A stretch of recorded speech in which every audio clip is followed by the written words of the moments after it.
ഈ കഥ കേൾക്കുന്ന ഒരു കുറവാണ്, പല സമയം കോമഡിയാണ്.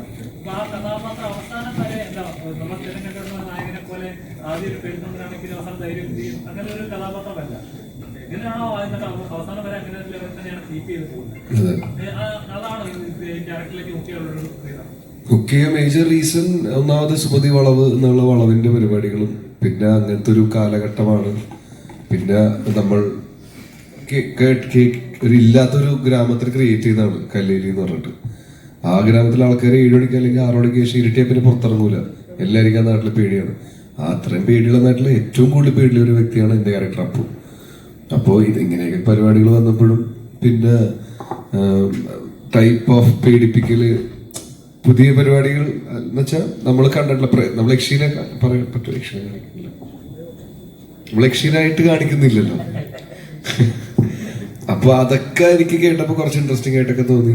പിന്നെ കാര്യങ്ങളൊന്ന് പറഞ്ഞു, ഡിസ്കഷന്റെ ഇടയിലൊക്കെ കുറെ കാര്യങ്ങൾ പറയുന്നതോറും നമുക്ക് ഇതിനോടുള്ള ഇൻട്രസ്റ്റ് കൂടി ഇരിക്കുകയായിരുന്നു. പിന്നെ ഇങ്ങനത്തെ ഒരു പേടിത്തൂറൻ ക്യാരക്ടർ ജീവിതത്തിൽ കുറച്ച് പേടിയുണ്ടെങ്കിലും സിനിമയില് കുറച്ച് കൂട്ടില് അഭിനയിക്കേണ്ടി വന്നില്ല, അതുകൊണ്ട് കുഴപ്പമില്ലാണ്ട് ചെയ്തെന്നാണ് വിശ്വസിക്കുന്നത്. എനിക്ക് ശിവതയുടെ അടുത്ത് എല്ലാവരും ഒന്നിനൊന്നും മെച്ചമായി